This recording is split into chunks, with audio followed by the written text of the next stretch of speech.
Quay Ulukut. Uh, Bonjour. It is so exciting to celebrating together while apart for National Indigenous Peoples Day. And I am speaking with you from my home in Toronto on the traditional territory of the Il Mississauga est tellement people. emballant de célébrer Together we ensemble, honor tout all en the étant traditional séparés, la Journée people nationale des who peuples inhabit autochtones. these waters and whose Je vous lands parle we de chez moi à Toronto, sur le territoire traditionnel des today Mississauga de as Credit, we où nous honorons toutes les celebrate personnes qui ont together. We pagaillé dans are ces eaux are et dont les mocassins very ont much marché looking sur ces forward to this terres. conversation today, Aujourd'hui, both comme nous ne from pouvons pas être all the ensemble, nous traditional attendons avec territories where we impatience cette participate. conversation que But it nous is a aurons sur tous conversation les with many territoires traditionnels des special participants guests aujourd'hui. protecting Mais il s'agit d'une sacred conversation avec lands, ces as we invités call it, spéciaux and extraordinaires those au keepers sujet de la and protection, de la those conservation, du what savoir we autochtone today et des gardiens de ce identify savoir. La as question protection porte and donc sur ce promotion, dont nous, au and Canada, to figure out bénéficierons this dans le cadre afternoon de how cette we can do protection et that. de cette promotion, So et sur la today façon dont nous pouvons le we're faire ensemble cet honored après-midi. that Je suis donc Anishinaabe honorée que David l'aîné Dodge was able to d'Anishinaabe, attend David the Courchaine, 2023 PhD, Nominated la Peoples gardienne Day du savoir des Tribunal métiers, Professor Maria Campbell, Williams et la professeure inuit, joining Carla us Williamson, PhD, se meet joignent aux ministres Mark Miller et Dan Vandal. Pour ce qui est de la cérémonie pendant une séance virtuelle, c'est nouveau, et nos invités ont donc demandé que je dépose du tabac dans mon jardin ici. Je l'ai mis à côté des Miyazoti, appelés en anglais Forget-Me-Nots, ne m'oubliez pas, parce que je crois que nous ne voulons pas oublier la journée d'aujourd'hui. Je sais que David a assisté à une cérémonie du calumet ce matin. Nous ouvrirons donc sa présentation avec une prière. Et je sais que Carla partagera avec nous sa cérémonie et nous récitera un poème. On m'a demandé de reconnaître les Premières Nations, les Inuits et les Métis en tant que peuples distincts. À mesure que nous progressons, il faut reconnaître que le savoir autochtone est différent d'un océan à l'autre et qu'il est très important que nous honorions les Premières Nations, les Inuits et les Métis. Je voudrais donc maintenant demander au ministre Mark Miller de présenter M. David Courchaine, aîné de Anishinaabe. So I now want to ask Minister Mark Miller to introduce Anishinaabe Merci, Minister Carolyn, Dr. et David bonjour à Courchain. tous. Je tiens d'abord à reconnaître que je vous parle ici de la colline du Parlement, à proximité de la colline du Parlement, sur le territoire traditionnel du peuple algonquin. Et j'ai l'honneur de présenter l'aîné Courchaine. Homme influent de la terre, il a voyagé à l'étranger en transmettant un message d'espoir et de paix. Il est un aîné et un gardien du savoir respecté de la Première Nation d'Anishinaabe. L'aîné Courchaine a consacré sa vie à la création d'un environnement sain pour les générations actuelles et futures. Il a créé un endroit spécial pour transmettre le savoir autochtone ancien, le Turtle Lodge. Comme vous pouvez le voir sur la photo derrière, construit selon une vision qu'il a reçue il y a de nombreuses années. Le Turtle Lodge International Center for Indigenous Education and Wellness est un pavillon sacré des peuples Anishinaabe situé dans la réserve de la Première Nation Saugeen à l'extrémité sud du lac Winnipeg. Le leadership et l'intendance de l'aîné Courchaine ont eu une influence mondiale. C'est ainsi qu'il a allumé le feu sacré au sommet de la Terre de l'Organisation des Nations Unies en 1992, prononcé le discours principal et dirigé la cérémonie d'ouverture au sommet du G8 sur les religions du monde en 2010, où il a partagé la scène avec des chefs spirituels dont le Dalai Lama. Considéré comme un pionnier, M. Courchaine a forgé des alliances avec des institutions, des universitaires et des décideurs de partout au pays. L'aîné Courchaine est un collaborateur actif avec un certain nombre d'universités et possède des connaissances. Il a aussi inspiré d'importantes personnalités et institutions, allant de ministres, juges fédéraux et médias au musée, pour qu'on envisage des enseignements autochtones et qu'on s'engage collectivement envers les générations futures. En reconnaissance du rôle essentiel qu'il a joué dans la promotion de la paix, de la compréhension culturelle et de la durabilité environnementale, tant à l'échelle nationale que mondiale, je suis fier de présenter l'aîné Courchaine. Merci. Bonjour, Amin. Dine Maganituk. Nigani aki ine dishne class kinyo do tem sagging donji Anishinaabe and bonjour manido miigwech kitigo mite ake miigwech kegingi kitigo nimishom situk enda sondanimuk miigwech keginawa kitigo Joanne Mishnam Manido Joanna Missionam Manito. Joanna Missionam Manito. I have just offered this prayer in gratitude. Je viens d'offrir cette prière en gratitude au Grand Esprit pour notre terre-mère aimante et généreuse et nos ancêtres qui marchent devant nous, qui ont tracé clairement la voie à suivre. Nous sommes arrivés à ce moment de changement critique et il s'agit aussi d'une merveilleuse occasion dans notre évolution de vivre notre plus grand dessein. Nous évoluons vers une meilleure compréhension de la façon dont nous devrions vivre et nous comporter à mesure que nous marchons sur la terre.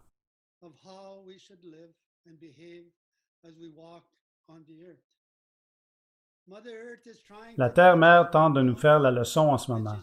Elle essaie de nous dire que nous ne pouvons pas continuer sur cette voie d'autodestruction, source de violence, de peur et de séparation. Nous avons toujours été inspirés, à titre de gardiens du savoir de nos nations, de revenir à nos débuts, à notre relation avec l'Esprit et la Terre, pour trouver nos instructions originales dans la recherche de solutions à nos épreuves en tant qu'êtres humains. Le Grand Esprit nous a envoyés ici dans cette partie du monde pour transmettre le savoir qui a évolué pendant des dizaines de milliers d'années à nos frères et sœurs qui sont arrivés sur notre territoire, et en tant que leaders, nous avons le devoir et la responsabilité de le faire. Ce qui nous a permis de survivre à chaque défi a été notre relation étroite avec la Terre-Mère, notre source de vie dont nous sommes chargés de prendre soin. Elle est vivante. Et elle a une grande intelligence qui est accessible à tous. Elle donne naissance à la vie. Elle exprime pleinement l'esprit d'amour dans tout ce qu'elle crée. De notre mère, la Terre, provient tout ce dont nous avons besoin pour vivre au quotidien. La nourriture, l'eau sacrée, les médicaments, le savoir et les enseignements pour garder notre corps, notre cœur et notre esprit forts et en santé.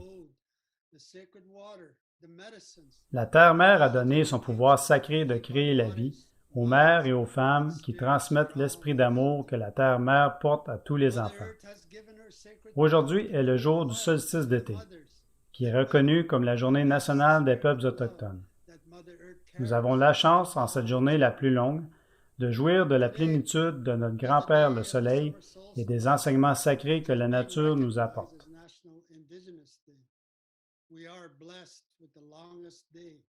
Nous avons pu lire les signes de la Terre et les signes de changement. On assiste à l'arrivée d'un nouveau monde. Les anciens disent que la Terre-Mère donnera naissance à une nouvelle vie. En tant qu'humanité, nous devons être prêts à accueillir cette nouvelle vie qui placera toutes les femmes, les mères, les tantes et les grands-mères à la place qui leur revient en matière de leadership et d'honneur pour être reconnues comme les donneuses de la vie et les premières enseignantes.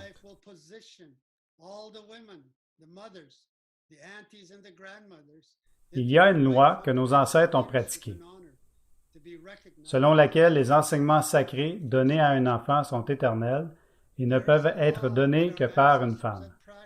Nous devons revenir aux instructions et responsabilités originelles qui nous ont été données en tant qu'individus. Nous devons commencer en tant que personne. La Terre-Mère a des lois qui s'appliquent par elle-même.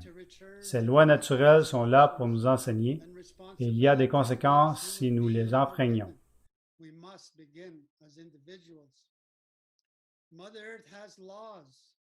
Ensemble, nous devons semer la graine d'une nouvelle vie. Nous devons créer un fondement axé sur les valeurs morales et éthiques, de respect, d'amour et de bonté. Nous sommes tous frères et sœurs. Aujourd'hui, nous lançons un appel à tous nos proches pour qu'ils envisagent d'écouter les connaissances détenues par les gardiens du savoir de nos nations. Nous transmettons une vision que nos ancêtres ont laissée à tous.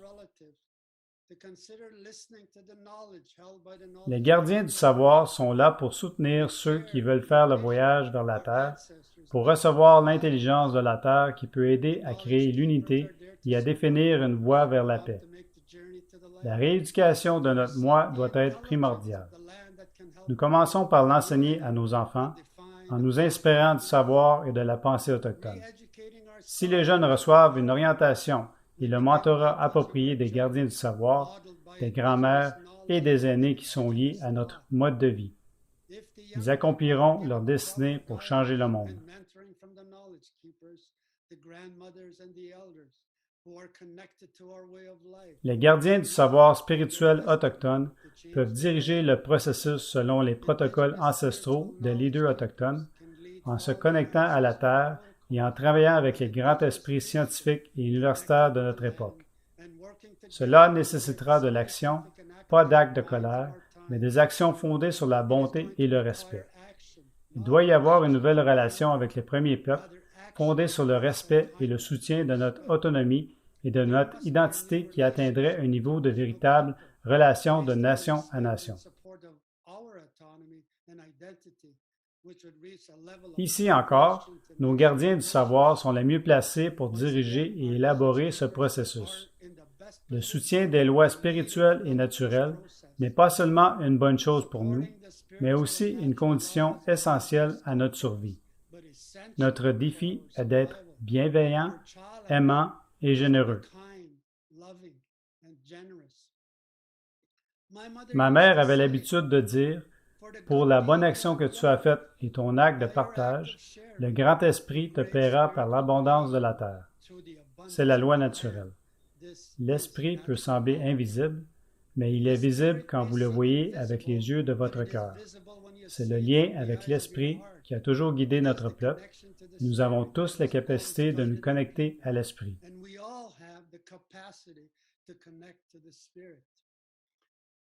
Cette période appartient aux gens de cœur. Essentiellement, ce sont eux qui apporteront le changement. C'est à chacun de nous de savoir et de décider si nous sommes ce genre de personnes. Êtes-vous une personne de cœur? Miigwech, merci de m'avoir permis de vous offrir mes paroles aujourd'hui. Miigwech, thank you for allowing me to offer my words here today.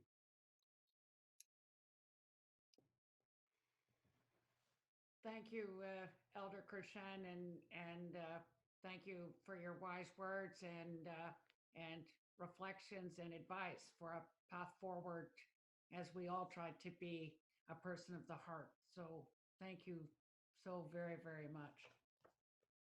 Je remercie l'aîné Cruikshank. Merci de vos sages paroles et réflexions, ainsi que vos conseils sur la voie à suivre, alors que nous essayons tous d'être une personne de cœur. Alors merci infiniment. C'est maintenant un honneur de pouvoir présenter la gardienne du savoir des Métis et l'aînée des cris, Maria Campbell. Elle sera fâchée contre moi de l'avoir traitée d'aînée. Je reprends donc mes paroles et je dirai que Maria est la gardienne du savoir des Métis Cris de Batoche en Saskatchewan, la gardienne du savoir et conseillère culturelle au Collège de droit de l'Université de Saskatchewan et à l'Université Athabasca. Écrivaine, dramaturge, cinéaste et enseignante, elle est l'auteure de 8 livres et a dirigé et écrit des scripts pour le théâtre et le cinéma. Elle a également travaillé avec les femmes et les jeunes autochtones, tant dans la collectivité que dans le théâtre communautaire, et elle a encadré de nombreux écrivains et artistes au cours de sa carrière. Maria a été écrivaine en résidence dans 7 universités partout au Canada. À l'Université d'Ottawa, ses recherches ont porté sur l'histoire de la violence contre les femmes autochtones au Canada. Elle est conseillère culturelle à l'Université d'Athabasca et au Collège de droit de l'Université de Saskatchewan, où elle enseigne également les traditions et les processus juridiques des Métis et des Cris. Elle est officière de l'Ordre du Canada et titulaire de 7 doctorats honorifiques. Elle est également mère, grand-mère et arrière-grand-mère. L'un des plus beaux souvenirs de ma vie est, je crois, avoir pris le thé et avoir mangé une tarte fraîchement cuite chez Maria, à Gabriel's Crossing. Ses sages paroles transforment. Elle pose des questions dérangeantes et nous aide ensuite à voir les choses différemment et à trouver des solutions. Elle est jardinière et je crois que sa passion pour l'acquisition des connaissances autochtones changera la voie à suivre au Canada. Merci. Thank you, Carolyn. And hello to my fellow panelists, or whatever we're called, and to the ministers. And to the people who are watching this. I'm really honored to be a part of this discussion. Merci, Carolyn, et bonjour à mes collègues panélistes, quel que soit le nom qu'on vous donne, ainsi qu'aux ministres et aux personnes qui nous regardent. Je suis vraiment honorée de prendre part à cette discussion aujourd'hui. Je veux parler de mon parcours vers cet endroit, de la conservation du savoir, et je veux commencer par dire que je suis parole en langue autochtone, ce qui veut dire un demi-cousin en cri quand il est totalement traduit, une femme crie Michif. J'ai grandi dans une collectivité sœur sur une réserve routière dans le nord-ouest de la Saskatchewan. Et quand je dis une collectivité sœur, c'est parce que j'ai grandi dans une collectivité avec mon arrière-grand-mère et ma grand-mère, parfois mes deux grands-mères, et avec les filles de ma grand-mère. Je n'ai jamais réalisé que c'était un peu étrange jusqu'à bien des années plus tard. Mais notre collectivité était une réserve routière et jusqu'à mes 13 ans, nous avons vécu dans cette collectivité en tant que famille et mon arrière-grand-mère était, jusqu'à ce qu'elle décède, la chef de notre famille.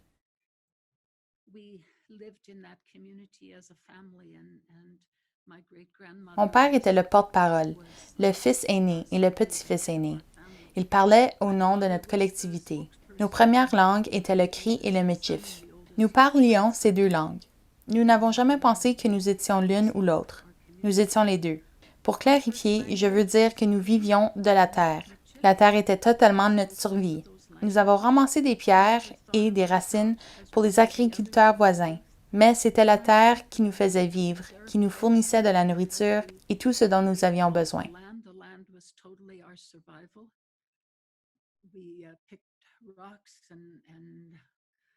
Lorsque les gens nous demandaient qui nous étions, et qu'il y a encore beaucoup de gens comme ça dans ces régions du Nord, quand vous demandez qui ils sont, ils diront « parole autochtone ». Ils reconnaîtront toujours qu'ils sont d'abord cris. Les gens supposent toujours que c'est la manière dont nous nous identifions, des cris, que c'est qui nous sommes, mais ce n'est pas le cas. C'est reconnaître que nous sommes des gens de la terre et que nous provenons de cet endroit et reconnaître nos grands-mères.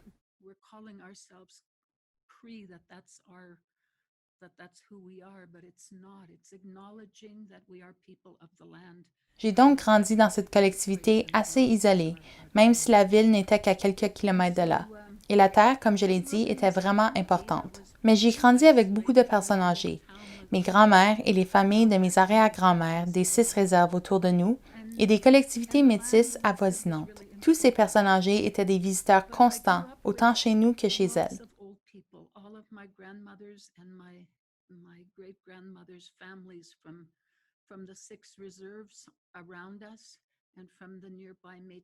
De plus, il n'y a jamais eu de division de l'identité des personnes comme aujourd'hui, que nous ayons conclu un traité ou non. Ces choses n'étaient pas si importantes avant nous, jusqu'à ce que je sois plus vieille. Ces personnes âgées étaient nos toutes premières enseignantes, et surtout dans notre collectivité, notre grand-mère et notre arrière-grand-mère. Nous avons tous appris d'elles. Ce sont elles qui ont fait en sorte que moi et mes frères et sœurs plus âgés comprenions tous notre langue et que nous étions en mesure de la parler couramment.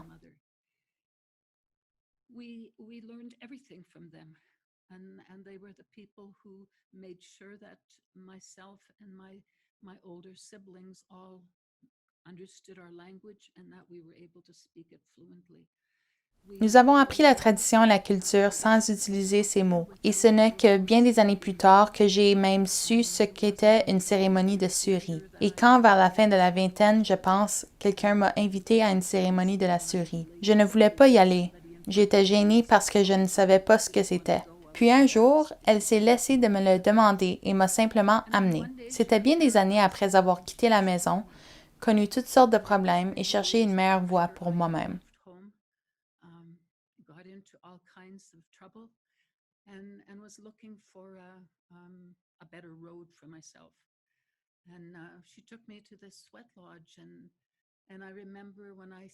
Elle m'a amenée à cette cérémonie de Suri et je me souviens que, quand je suis arrivée, j'ai pensé que ce n'était pas une cérémonie de Suri parce que je la connaissais dans ma langue.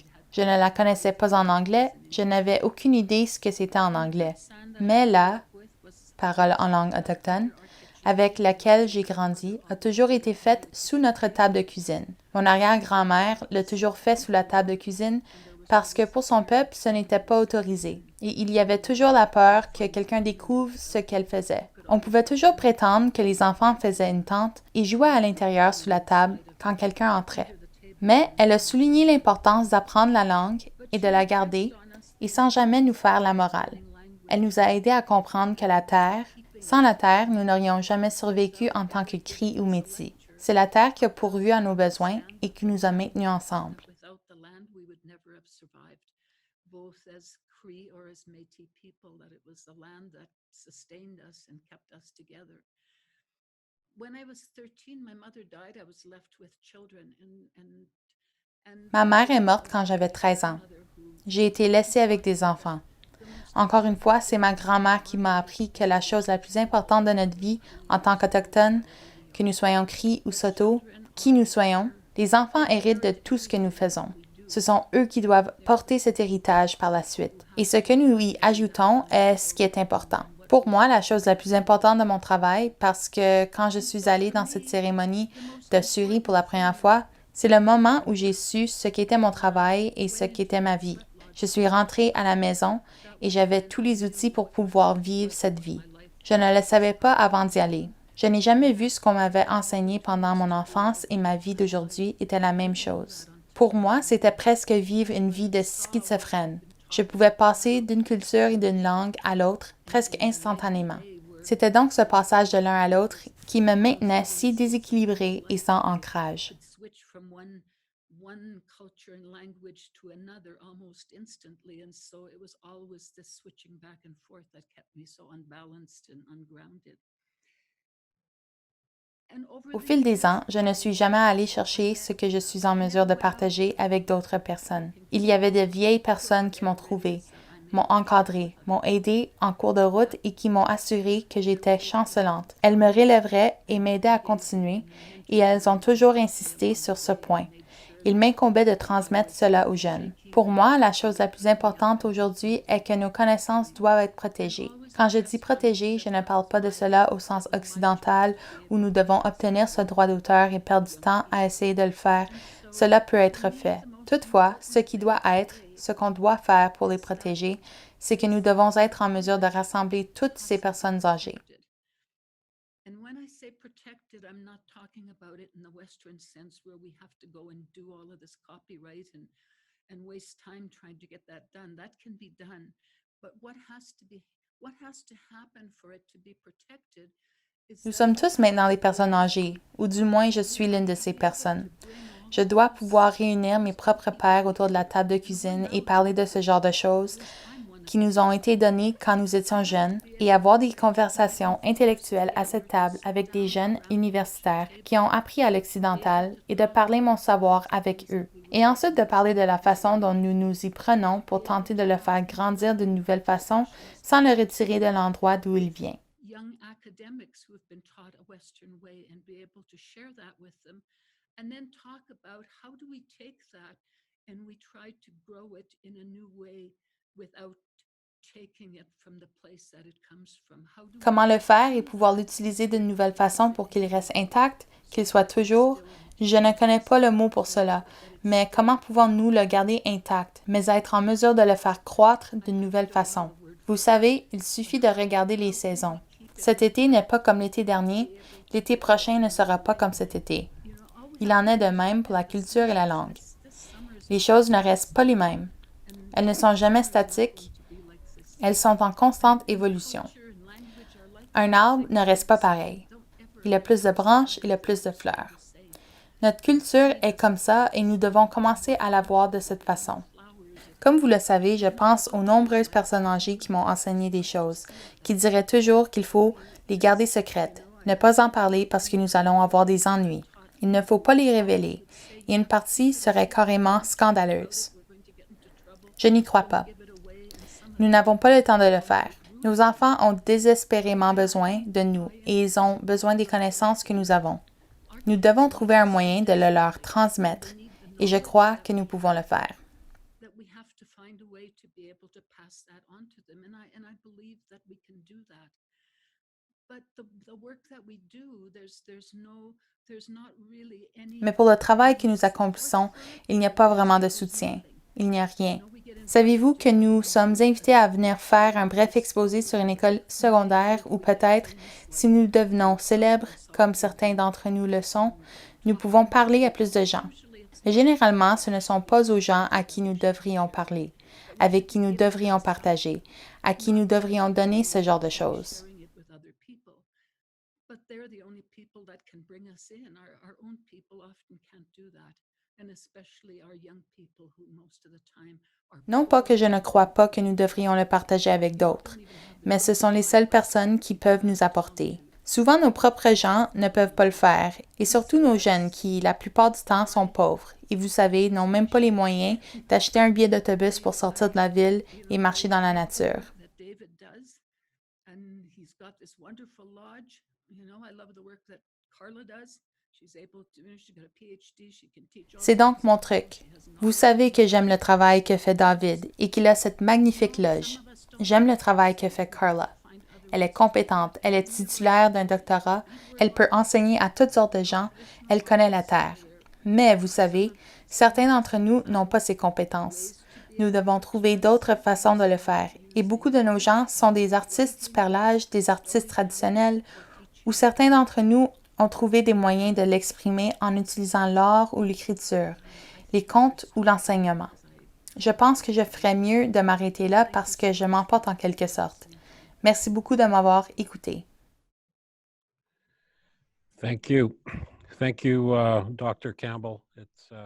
Merci. Merci, Madame Campbell. C'était un plaisir d'écouter vos paroles. Merci tout le monde. Merci. Merci. Miigwech. Bon après-midi tout le monde. Merci de m'avoir invité à participer à cette discussion pour célébrer la Journée nationale des peuples autochtones ainsi que le mois national de l'histoire autochtone. Je me joins à vous aujourd'hui de mon bureau de la circonscription Saint-Boniface-Saint-Vital sur le territoire du traité numéro 1 et territoire traditionnel de la nation métisse. J'ai l'honneur aujourd'hui de présenter Carla Jensen Williamson, PhD, l'une des plus ardentes défendresses des droits économiques, sociaux et culturels des Inuits et de l'Arctique, qui continue de faire tomber des barrières. Née à Appamiyut, sur la côte ouest du Groenland, Carla parle parfaitement son dialecte Inuktitut-Inuit, car elle a totalement été immergée dans la vision du monde des Inuits. Matriarche, elle a 2 enfants adultes et 3 petits-enfants. Ces derniers parlent couramment l'Inuktitut de leur mère en grandissant à Iqaluit, au Nunavut. Elle est membre du corps professoral de Fondation éducative de l'Université de la Saskatchewan et est la première Inuit à devenir professeur titulaire dans une université canadienne. En tant que chercheuse autochtone, elle se concentre sur le bien-être des enfants autochtones, de leurs familles et de leur collectivité, et elle cherche toujours des moyens de concrétiser les aspirations à leurs droits autonomes. Elle parle et écrit sur les paradigmes et les philosophies autochtones et demeure déterminée à contribuer à la compréhension de l'humanité des ancêtres autochtones. Carla a obtenu son doctorat en anthropologie sociale à l'Université d'Aberdeen en Écosse. Carla est très appréciée à l'échelle locale, nationale et internationale et participe aux travaux dans d'importants organismes nationaux et internationaux qui mettent l'accent sur le processus de décolonisation. C'est aussi une poétesse accomplie. Merci, Madame Williamson, de votre leadership et de vos efforts à la défense des droits des Autochtones pendant de nombreuses années et de votre travail sur des questions importantes qui touchent le Nord, l'Arctique et le monde. J'ai hâte d'en apprendre davantage sur le savoir que vous allez nous transmettre aujourd'hui. Goeiemiddag. Many thanks, Minister Vandal, for your kind words introducing me. And I'm simply awed by being called an elder officially. Kuyinamik, merci beaucoup, ministre Vandal, pour vos aimables paroles que vous avez prononcées en me présentant. Je me sens tout simplement bizarre d'être appelée officiellement une aînée, un état d'esprit auquel j'aspire depuis longtemps. Permettez-moi de reconnaître mes concitoyens inuits du Canada qui ont participé à la création de la Nation des peuples autochtones au Canada dont la vie, les cultures, les langues, la nourriture, j'apprécie et j'adore, sont inestimables pour moi. Ils me donnent force et identité. Je suis également très heureuse d'avoir rencontré M. Courchaine dans le cadre de cette conférence sur Internet et je connais déjà Maria Campbell. Je suis tout simplement ravie qu'on m'ait autorisé à me joindre à ces 2 personnes.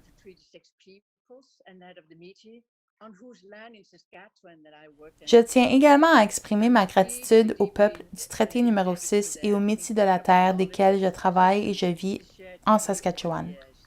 Je suis profondément redevable de leurs connaissances et systèmes incroyables qu'ils ont partagés avec moi au fil des ans. J'ai été très impressionnée par l'amour et le dévouement envers leur terre et la mesure dans laquelle cet amour se traduit par l'égalité dans l'ensemble de toute la création. L'un des peuples autochtones du Canada. Ah! C'est notre jour de célébration, la journée des peuples autochtones. Nous avons survécu à tant d'angoisses et les esprits de nos ancêtres se réjouissent aujourd'hui du solstice d'été. Je sais que dans de nombreuses collectivités de l'Arctique, c'est le moment où le soleil reste au-dessus de l'horizon pendant 24 heures. Ah, que cela me manque!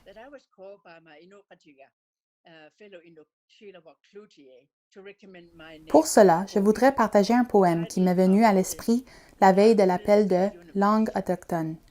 Ma collègue inuit Sheila Watt-Cloutier qui m'a recommandé pour cette tribune. Le titre est Dancing with the Universe.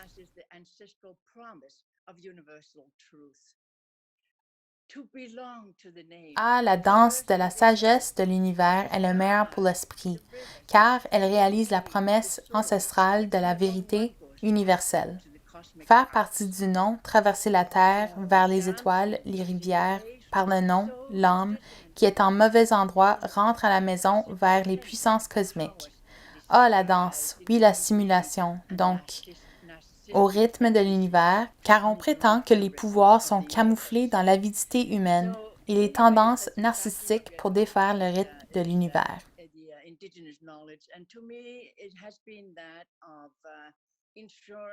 À bien des égards, le savoir autochtone est exactement ce dont nous parlons, et pour moi, c'est de m'assurer que je comprends que nos vies en tant qu'êtres humains sont très bien ordonnées par les pouvoirs de l'univers. Il ne s'agit pas de quelque chose que l'on crée réellement en tant qu'être humain. Nous sommes donc très conscients des problèmes au-delà de ce monde et de celui de la connexion entre les personnes dans l'univers, quelque part, d'une certaine manière.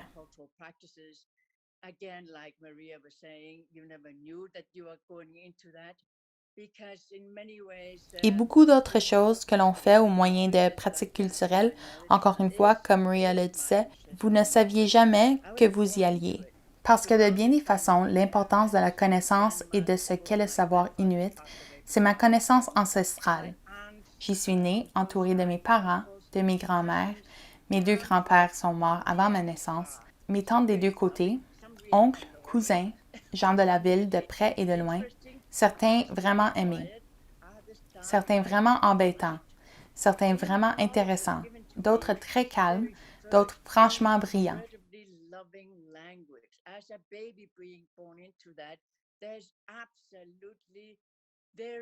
Le savoir inuit m'a été transmis comme la toute première langue incroyablement aimante, car le bébé qui est né dans cette langue ne connaît que très peu de limites à l'amour que les gens vous donnent. Et cela vient aussi du système d'appellation qui permet à chacun d'entre nous, nés dans les collectivités inuites, de naître avec un nom qui a été porté par une personne très aimée, qui est peut-être décédée avant sa naissance.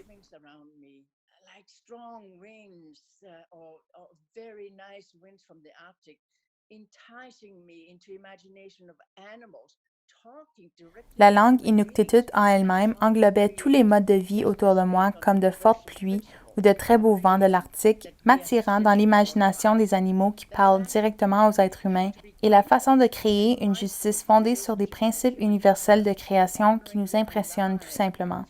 Cette langue m'a appris à être reconnaissante et consciente de la relation qu'entretiennent les humains, en honorant les êtres vivants et pleinement conscients autour de moi. Et c'est à cet égard que la Terre est vivante, qu'elle nous donne, disait David, d'abord et en tant qu'être humain, nous le faisons aussi certainement en tant que femmes.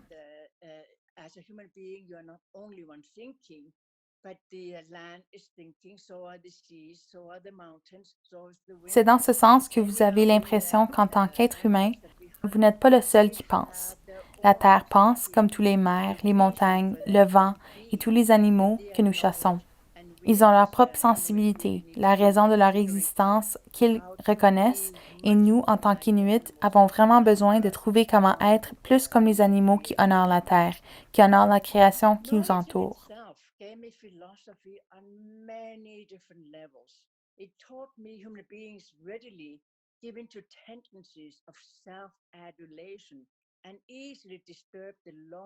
La connaissance en soi m'a donné la philosophie à de nombreux niveaux différents. Cela m'a appris que les êtres humains se laissent facilement aller à des tendances d'auto-adulation et perturbaient facilement l'équilibre établi depuis longtemps que les animaux, la terre, l'air, les poissons, les mammifères marins négocient seuls avec la création, et que nous devons être très méfiants de la qualité humaine à cet égard.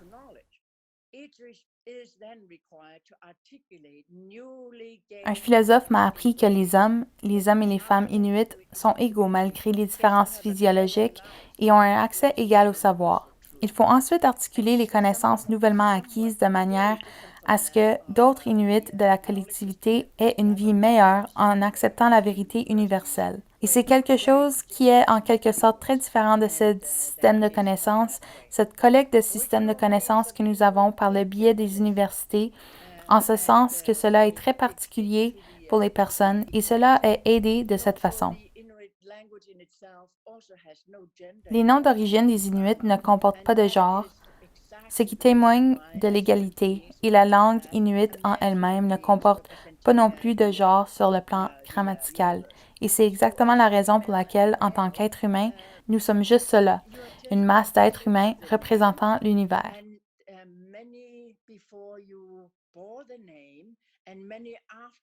Donc, en tant que femme et homme, vous n'êtes qu'un vaisseau du nom, et beaucoup de personnes avant que vous ont porté le nom, et beaucoup d'autres après vous dans la vie porteront le même nom. Cela vous rend vraiment humble.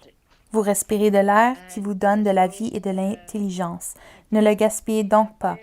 Encore une fois, il s'agit d'introductions très, très brèves. Et bien sûr, il y a beaucoup d'autres choses qui pourraient être mentionnées, mais ce sera mon premier fondement pour cette discussion. Merci beaucoup. Carla, that was lovely. I think we now want to go into the why this is important. Carla, c'était magnifique. Et je voudrais maintenant expliquer pourquoi il est important non seulement pour les jeunes Inuits, Métis et les Premières Nations, mais aussi pour tous les Canadiens de tracer la voie à suivre. Et ensuite, comment le faire. David, voulez-vous commencer? Thank you very much. I'm glad that question is, being put into the forefront of one of the biggest challenges that we have. Merci beaucoup. Vous savez, je suis content que cette question soit mise au premier plan. L'un des plus grands défis que nous devons relever est de pouvoir disposer de plus de possibilités pour partager nos connaissances et une compréhension qui nous ont aidés à survivre. Et certainement, en tant que peuple, nous avons dû faire face à de très nombreux défis, ce qui a eu un fort impact négatif dans nos collectivités.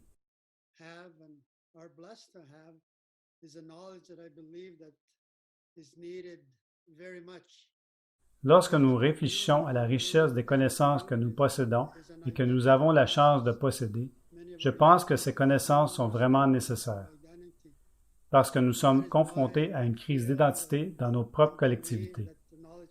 Beaucoup de nos jeunes n'ont aucune compréhension de leur identité, et c'est pourquoi j'ai le sentiment et la conviction que les détenteurs du savoir de nos nations ont un rôle très important qu'il faut soutenir.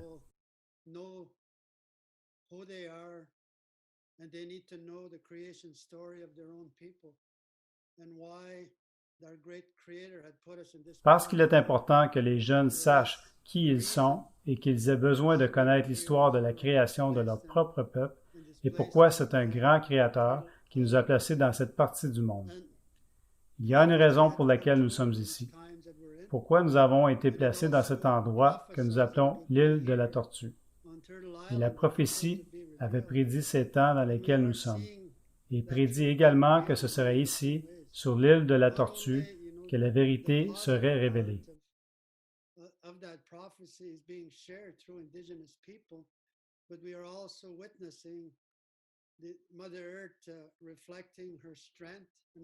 Et nous voyons cette vérité se révéler de nombreuses manières différentes. Vous savez, non seulement que la partie positive de cette prophétie est partagée par les peuples autochtones, mais nous voyons aussi la Terre-Mère refléter sa force et son amour, nous encourageant à être en mesure de changer la façon dont nous traitons la vie. Ainsi, lorsqu'il s'agit de soutenir cette connaissance, je crois que nous devons trouver plus de moyens d'appeler nos frères et sœurs à partager la responsabilité de ramener ce qui a été enlevé. Nous restons confrontés à de nombreux défis économiques dans la création des infrastructures dont nous avons besoin qui tiendraient compte de toute l'économie de notre leadership, où nous enseignons aux enfants ce que nous ressentons comme les valeurs et les enseignements les plus importants qu'ils doivent apprendre. C'est en écoutant les grands-mères au fil des ans que j'ai pu rencontrer tant de belles grands-mères et les grands-mères ont toujours encouragé cela. La valeur la plus importante, les valeurs que vous pouvez enseigner à vos enfants, à savoir comment aimer, comment faire preuve de gentillesse, comment prendre soin de la terre elle-même.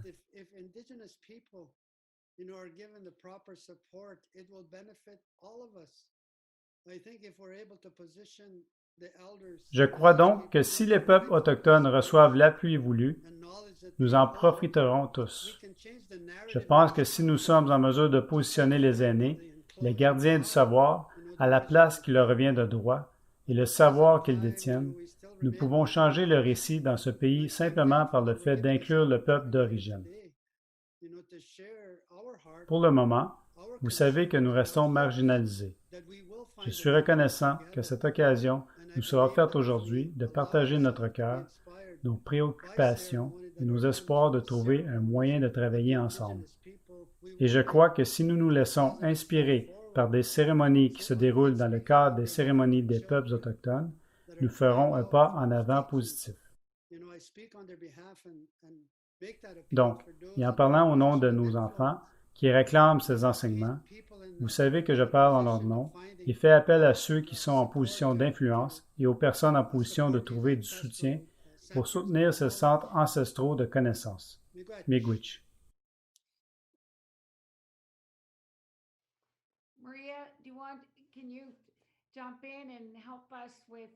Maria, si vous voulez, pouvez-vous nous aider à comprendre pourquoi il est important pour les jeunes de manifester, mais aussi comment il peut être important de tracer la voie à suivre pour le Canada?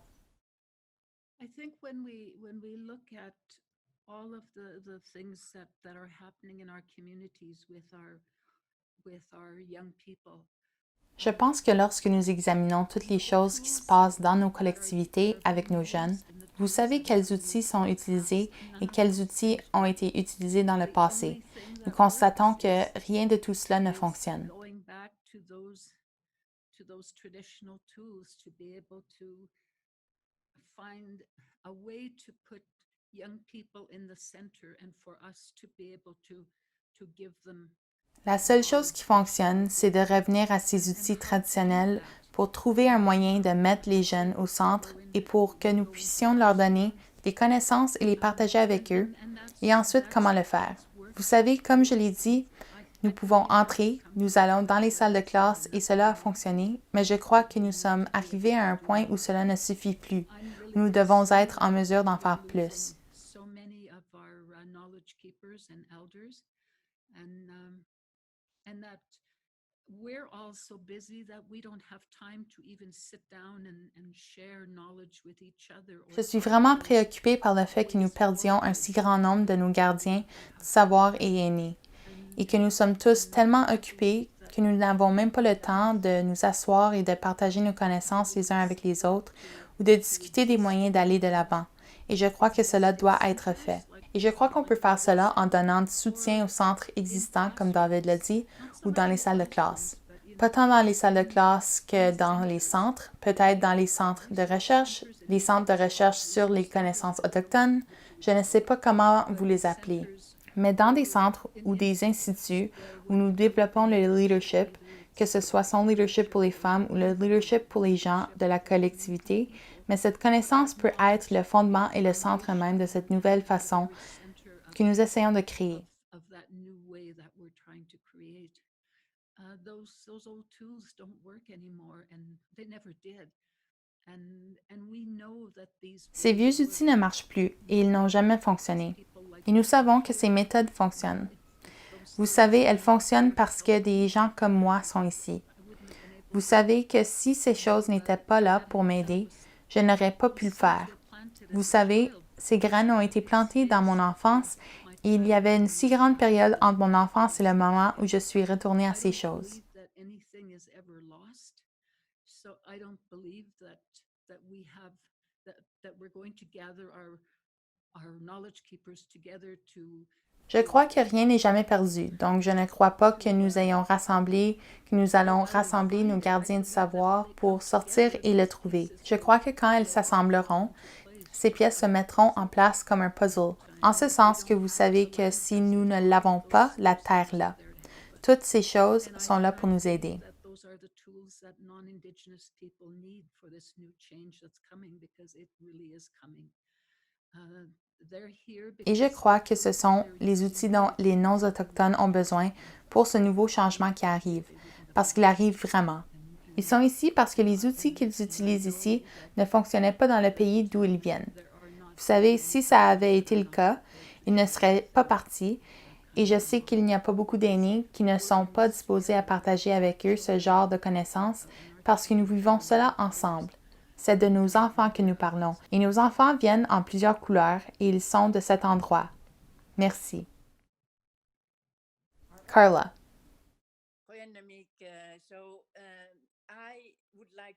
Kuyinamik. J'aimerais arriver au point même de dire ce qu'est le Canada et ce qu'est l'apprentissage au Canada, c'est-à-dire que nous avons hérité d'un système d'éducation qui est essentiellement l'édification d'une nation fondée sur des prémices coloniales. Et il fonctionne très bien selon les valeurs suivantes: le patriarcat, le savoir occidental et une voix qui est respectivement du Nord, d'Europe occidentale, le christianisme, le système de classe, l'industrialisation. Tout cela est donc basé sur l'apprentissage courant et sur la mémorisation, ce dont il s'agit. Ce qui manque le plus à ce système d'éducation dans toutes les institutions du Canada, c'est l'amour de la terre.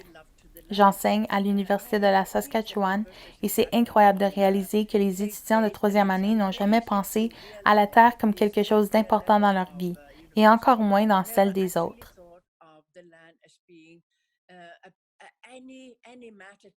Donc, à mes fins, si nous voulons vraiment le faire, développer des connaissances autochtones ici, il est important que les étudiants canadiens puissent apprendre de manière critique ce qu'on leur a appris dans le cadre de leur apprentissage courant, et pour ce faire, de respecter les connaissances autochtones pour ce qu'elles sont.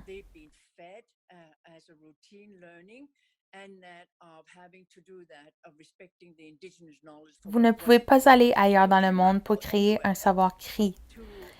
Vous ne pouvez pas aller en Allemagne, vous ne pouvez pas aller au Japon, vous ne pouvez pas aller en Amérique centrale ou en Amérique du Sud pour acquérir une connaissance cri, ou même une connaissance métisse ou inuite. Ce sont les seuls endroits du monde où nous avons ces connaissances, qui créent ces notions de savoir.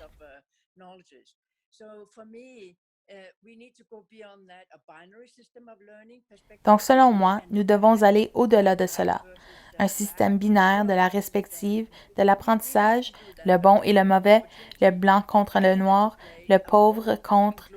Nous devons vraiment le faire en saisissant l'occasion que le Canada a de jouer un rôle dans le contexte mondial qui met en évidence l'incroyable système de connaissances qui existe dans nos collectivités, qu'il s'agisse des Métis, des Premières Nations, de nombreux types de Premières Nations ici au Canada et des systèmes de connaissances des Inuits.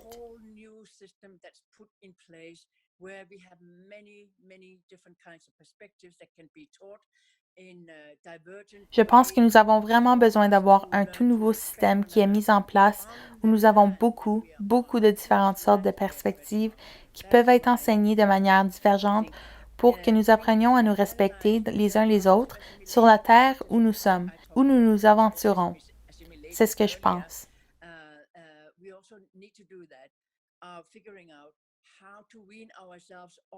Nous devons analyser l'assimilation cognitive autant que nous parlons. J'ai parlé de l'assimilation plus tôt. Nous devons aussi faire cela, trouver comment renoncer à l'assimilation cognitive qui existe dans ces systèmes d'apprentissage.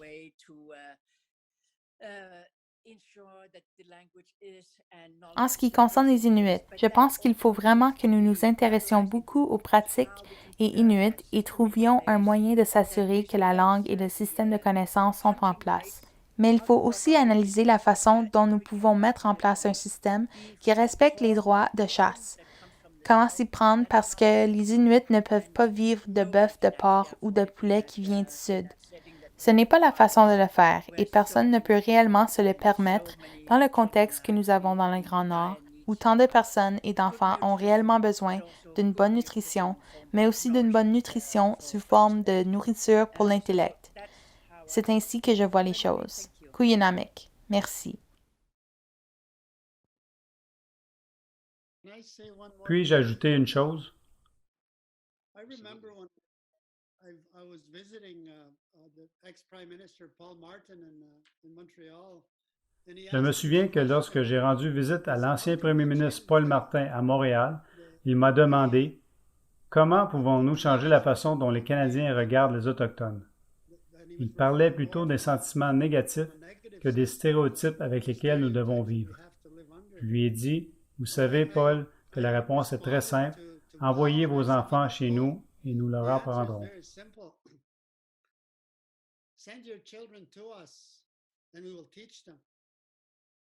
Par ce qui s'est passé, et cela correspond vraiment à ce que dit Carla, c'est que vous savez que nous sommes dépassés par la pensée coloniale.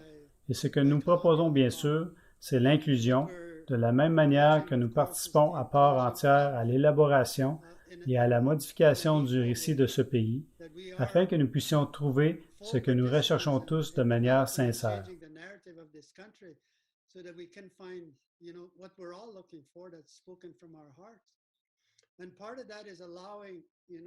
Et une partie de cela est de permettre l'inclusion de personnes non autochtones dans notre environnement, une occasion que nous saisirons pour les amener sur le territoire.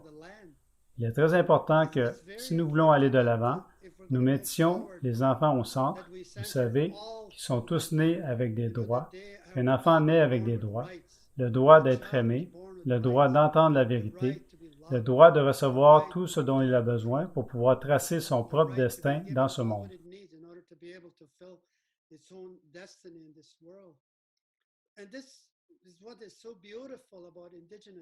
Et c'est ce qui est beau chez les Autochtones. Ils sont ouverts à tous ceux qui sont aimés. Vous savez que c'est pour toute la vie et pour tous les membres du cercle de notre famille que nous appelons les êtres humains.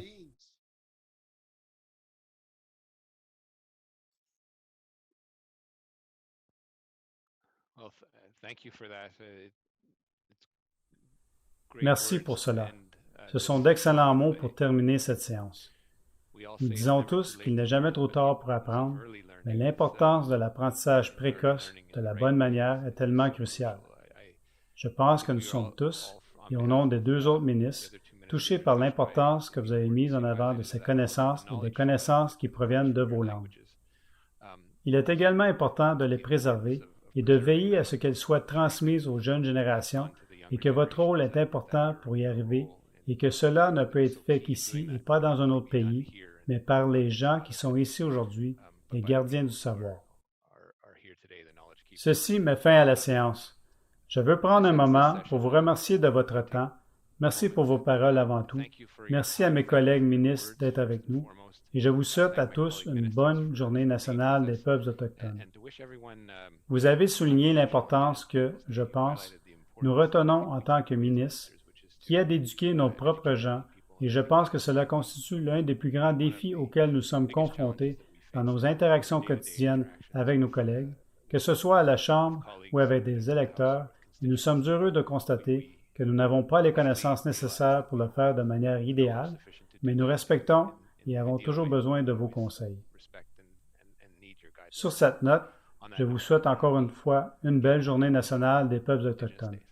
Merci. Merci.